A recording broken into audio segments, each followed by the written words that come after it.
Regan Slaymaker for International Boxing News, and I have the pleasure to be joined by the British and Commonwealth super lightweight champion Dalton Smith. Dalton, how are you today, mate? I'm all good, mate. I'm all good.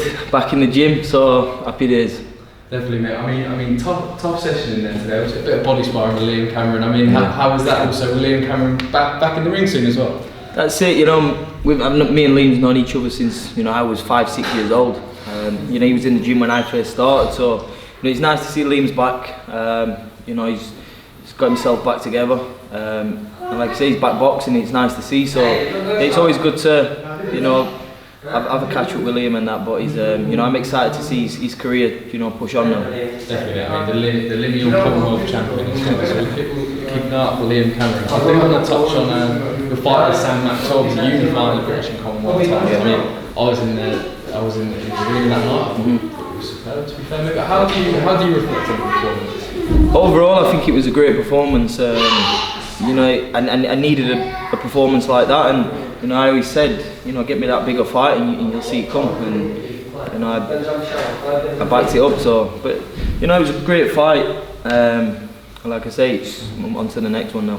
Definitely, mate. I mean, you said on to the next. I mean, European title was kind of mentioned by yourself after the fight. Obviously, we've got, I think, Petterjan and Paulson are fighting for that title. One fight that I kind of like you is the Liam Paro fight. Obviously, signed to Maxwell WBO #1. Are either of those fights things that interest you? Yeah, of course. Their names what's been mentioned, and like you say, a lot of the 140 named fighters now they're in the Matchroom stable, so.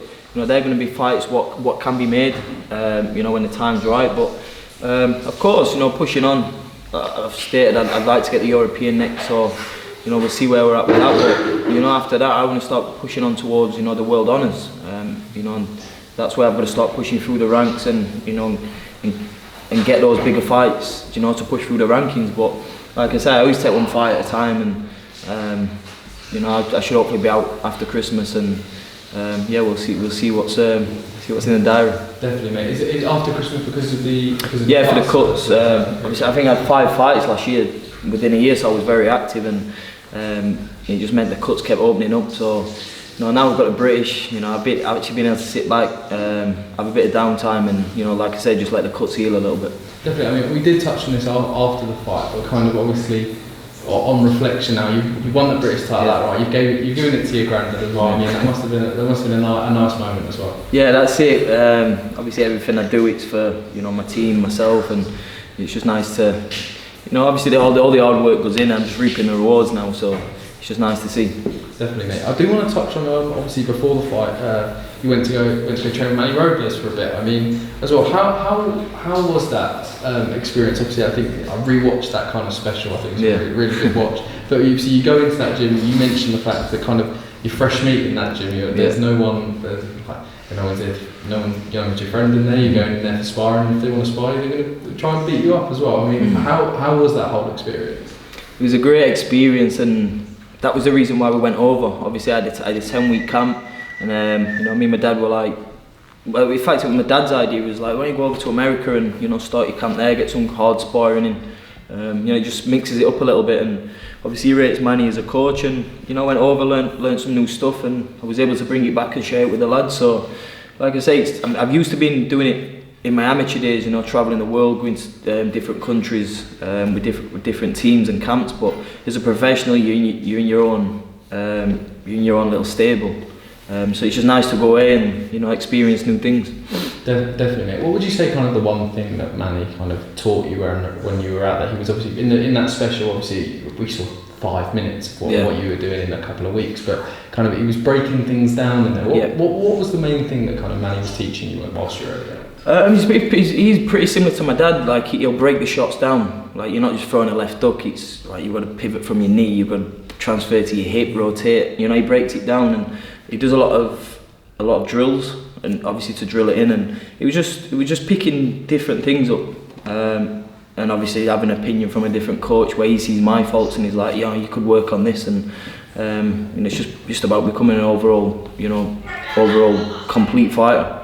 Definitely. I mean, in that special kind of one thing that kind of not only kind of everyone in there was praising you for was kind of your resilience and how kind of even despite the fact you had kind of some setbacks, obviously you carried on pushing through. And I think one thing that kind of stood out within that in that special is your granddad Brian. Shout out Brian at the time. He said it's not if you fight for a title. It's when you fight for a world title. I mean, when you got someone as special as your granddad saying that as well, and everyone else giving you praise for your resilience, kind of how is it to kind of think about that? It's kind of not if but when.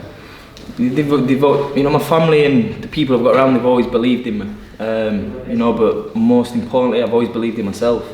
And obviously, I think they see the confidence in me. They see what man I've turned into. And obviously that's from them raising me, but it's just nice to see. You know, we're all on a journey together, and you know, I'm reaping the rewards now. Perfect. And did your James and Andy as well? They were old teachers, were James, yeah, that was it. They were my old teachers. Yeah. Did they celebrate your win? Yeah, they was in the after party after. Yeah, I don't think they can remember much, but I know they was there. I really hope they're headmaster. Yeah, watching this one. I'm sure they will be.